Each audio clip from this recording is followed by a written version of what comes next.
ये बड़ा अहम सवाल है और मेरा ख्याल इस वक्त जितने भी लोग हैं जो पॉलिटिक्स से दिलचस्पी रखते हैं या फॉलो कर रहे हैं, तकरीबन पूरा पाकिस्तान ही करते हैं पॉलिटिक्स को, रिलीजियसली फॉलो करता है। तो ये सवाल सब लोगों के जहन में आ रहा है कि आखिर क्या वजह है। कैबिनेट के वजीर हैं तीनों, अगर देखा जाए, एक उसके स्पीकर हैं, एक कौमी असम्बली के और बड़े अहम ओहदा है उनके पास, एक उनके वजीर हैं, फिर दूसरे मुशीर हैं, और तीनों के बारे में ये आप कह सकते हैं सेफली कि ये शरीफ ख़ानदान के बड़े करीबी लोग हैं और बड़े मतलब अहम लोग हैं, और आज के नहीं हैं, for the last many years और टॉप पोजीशंस पे रहे हैं। सो हम ये भी नहीं कह सकते कि आपस में इनकी ग्रुपिंग है, कोई आपस में इनके तल्लुकात ख़राब हैं, या एक दूसरे को एम्बेरस करने के लिए सारी चीज़ें कह रहे हैं कि मैं ये कहूँगा तो वो ये कह देंगे, या हम इनको साबित कर देंगे ये पीटीआई के लोग हैं या पीटीआई के मुखालिफ हैं। मैं कम अज़ कम ये बाई करने को तैयार नहीं हूँ कि ये कोई इनका कोई नेचुरल एक इनकी मुखालफत है और ये इन्होंने ऑर्गेनिक किस्म की एक दूसरे पे इनके रिजर्वेशंस हैं या वार्निंग्स हैं। मैं कम अज़ कम बाई करने को तैयार नहीं हूँ। पॉलिटिक्स जो है, और स्पेशली पाकिस्तान जैसे मुल्कों में, ये बड़ी एक इसको डेलिकेट तरीके से किया जाता है, गुड कप बैड कप ये खेला जाता है। तो मुझे अभी भी लगता है कि इसमें पूरे खेल में गुड कप और बैड कप जो है ना वो खेले जा रहे हैं। मतलब बैड कप का रोल जो है वो ख्वाजा आसिफ साहब को दिया जा रहा है, और ये बैड कप का रोल उनको सूट करता है। आज का भी नहीं है, आपने अगर 90s की पॉलिटिक्स को अगर आपने फॉलो किया, जब बेनज़ीर भुट्टो, आसिफ अली जरदारी वर्सेस नवाज शरीफ साहब 10-15 साल हमने लड़ाई झगड़े देखे थे 1980 के सारी 1990 की दहाई में, जो उनके मेन फायर ब्रांड होते थे, उनके 3-4 थे नवाज लीग के जो अटैक करते थे, इसमें जरदारी साहब, बेनज़ीर भुट्टो साहब इन पे, तो ख्वाजा आसिफ साहब वाज इन द लीड। बाकी उसमें चौधरी निसार अली खान साहब लगा लें, जवेद हाशमी साहब लगा लें, और इस तरह के भी कुछ लोग थे। सो ही वॉज वेरी प्रोमिनेंट। जब भी उन्हें शरीफों ने किसी को डिमोलिश करना होता था कौमी असम्बली में, तो ख्वाजा आसिफ साहब के जिम्मे लगाया जाता था। और आपको याद होगा जब ये पीटीआई ने अपना धरना ख़त्म करके 2014 का कौमी असम्बली में गए थे, तो उस वक्त भी ख्वाजा आसिफ साहब ने एक ही जुमले में इनको लपेट दिया था, और आज तक उसका बोझ जो है उनको अपने कंधों पे महसूस होता। जब उन्होंने कहा था, तमाम गए थे ना सारे 126 दिन के धरने के बाद, इस्तीफे देने के बाद ये वापस गए कौमी असम्बली में, तो ख्वाजा साहब ने मशहूर ज़माना उन्होंने फ़िक्रे कहे थे। उन्होंने कहा था कोई शर्म होती है, कोई हया होती है, कोई ग्रेस होती है कि आप लोग फिर मुँह उठा के पार्लियामेंट में आ गए जिसको गालियाँ देते रहे।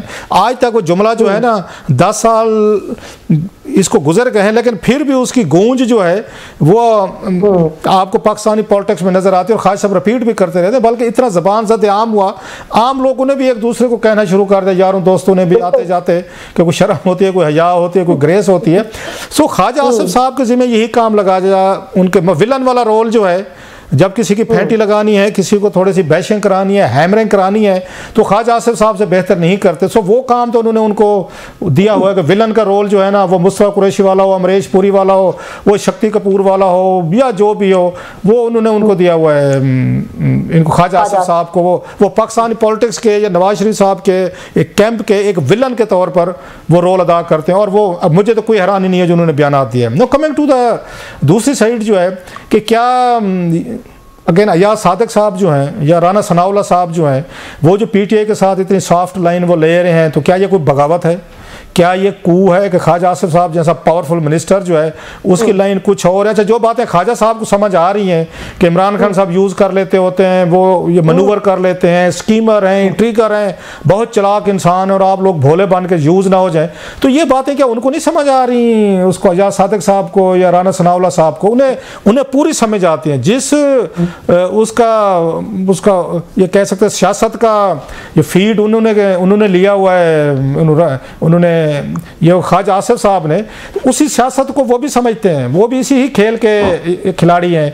लेकिन मेरा ये ख्याल है कि गुड कप बैड कप खेला जा रहा है कि पीटीआई को एंगेज करने के लिए, हाथ फेरने के लिए, जैसे घोड़ा होता है ना, सर्कस घोड़ा, उस पर जो उसका रईस है वो उस पर, आप तो खुद भी मेरा ख्याल है आपको इसका घुड़सवारी का शौक है, if I am not wrong, में आपको ज़्यादा पता होगा कि सम टाइम घोड़े को जो सर्कस घोड़ा है थोड़ा हाथ फेर के भी टेम कर लिया जाता है। तो मेरा ख्याल है जो सियासी घोड़ा है पीटीआई का, उसको टेम करने का जो काम है वो राना सनाउल्लाह और ये स्पीकर साहब को दिया गया है, और बाकी थोड़ी सी कोई हैमरिंग का हंटर वाला काम जो है वो उन्होंने मेरा ख्याल है इनको दिया है ये ख्वाजा आसिफ साहब को। और जिन लोगों ने ये टास्क दी है इन तीनों को, वो तीनों का एक ही मास्टर है, रिंग मास्टर एक ही है, उसने इन तीनों को रोल दे दिया, और वो मेरा ख्याल है बड़े अच्छे तरीके से अपना रोल निभा रहे हैं। तो ये और वैसे भी ये भी तो हो सकता है ना क्लासरा साहब के ख्वाजा आसिफ जो हैं, ये उनका अपना एक पर्सनल व्यू है जिसको वो बयान कर रहे हैं, और सियासत में खासतौर पर इतने एक एक्सपीरियंस पॉलिटिशियन है, तो ये स्पेस उनको हासिल है कि ठीक है, अगर वो ये फील करते हैं तो उनको ये स्पेस हासिल है कि वो अपना ये व्यू जो है वो बयान कर सके। Because at the end of the day Rana Sanaullah हो या कोई और हो, वो सब बोल चुके हैं कि ये सब मुज़ाकरात में नवाज शरीफ साहब ऑन बोर्ड हैं, उन्होंने ओके किया है, तभी ये मुज़ाकरात आगे बढ़े हैं। और ये तो नहीं हो सकता कि ख्वाजा आसिफ साहब जो हैं वो जान करके अगर नवाज शरीफ साहब ने इजाजत दी हुई है तो वो उसके अगेंस्ट जाके जो है वो कोई बात करें। सवाल तो आपको बड़ा अहम है, लेकिन मैं क्या करूं, मैंने बहुत सारी चीज़ें बड़े करीब से देखी हुई हैं। शहबाज शरीफ साहब की, नवाज शरीफ साहब की, इनकी पॉलिटिक्स को बड़ा करीब से देखा। मसलन आपको एक छोटा सा वाक़या सुनाता हूँ जिससे आपको ये थोड़ा सा अंदाज़ा हो जाएगा, हमारे व्यूअर्स को भी, ये कैसे गुड कप बैड कप खेला जाता है। जब नवाज शरीफ साहब वापस आए थे लंदन से, और वो बेनज़ीर भुट्टो साहब के साथ इनका मिसाक जमहूरियत भी हुआ था, लंदन में हुआ था 2006 में रहमान मलिक साहब के घर पर, तो उस वक्त तय हुआ था कि हम जो सर्विंग मिलिट्री जनरल जो है ना, उनसे मुलाकातें नहीं करेंगे और स्पेशली किसी हुकूमत के खिलाफ साजिश नहीं करेंगे। अगर बेनज़ीर भुट्टो साहब की हुकूमत है तो हम कोई साजिश नहीं करेंगे, जर्नलों के साथ मिलकर हम एक दूसरे का मैंडेट का एहतराम करेंगे, कोई खुफिया मुलाकातें नहीं होंगी। ये बाकायदा COT का हिस्सा था, लिखा हुआ है उस पर।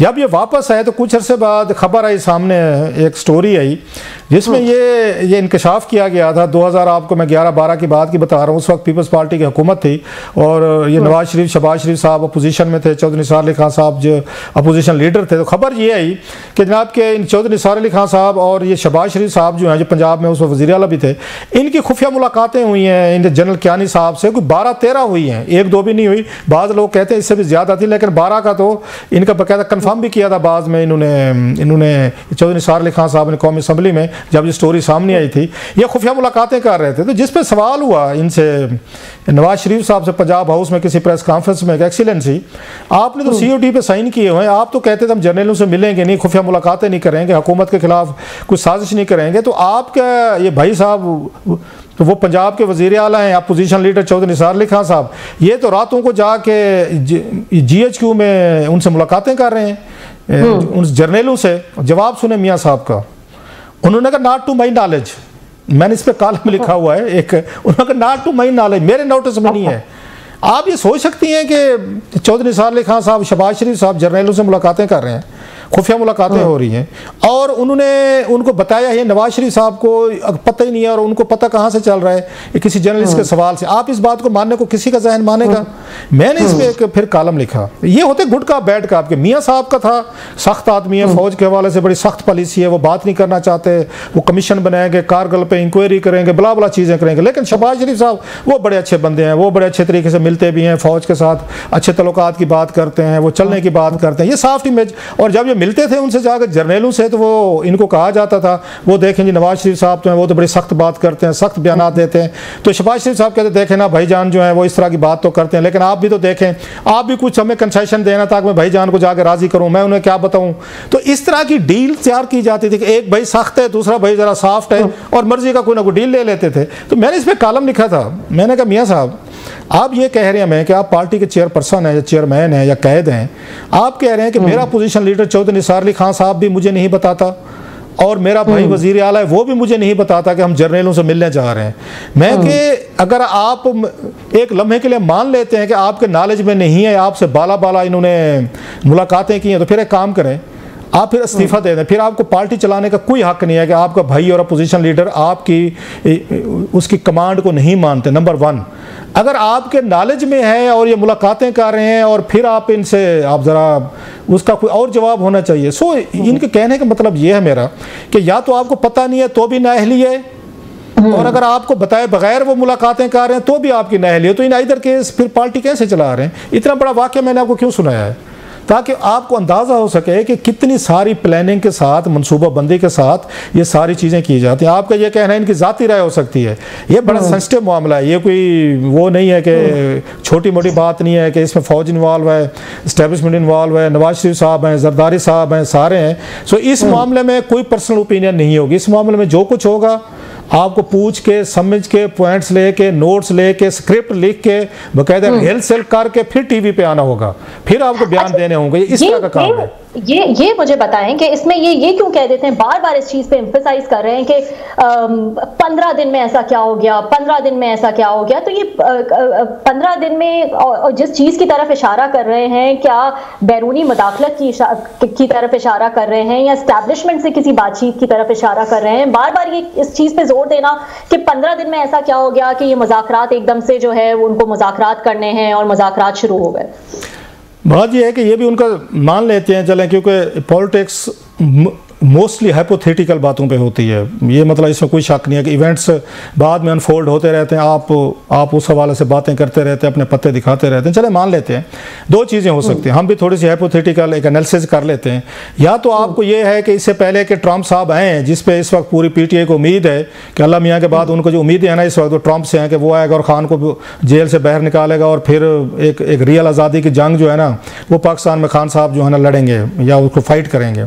या तो इनके जहन में ये है कि इससे पहले कि ट्रंप साहब आएँ और वो हमें कहें और उनके दबाव के नीचे हमें करना पड़े, तो बड़ी सुब की होगी, एस्टैब्लिशमेंट की भी होगी और हुकूमत की भी होगी। सो बेहतर है कुछ गिव एंड टेक करके खान साहब को हम बाहर ले आए 20 जनवरी से पहले या जनवरी 31 जनवरी जिसकी डेडलाइन दी गई, ताकि हमारे पे ये ना आए कि हमने ट्रंप साहब के आने के बाद खान साहब के साथ मामला सेटल किए। एक तो ये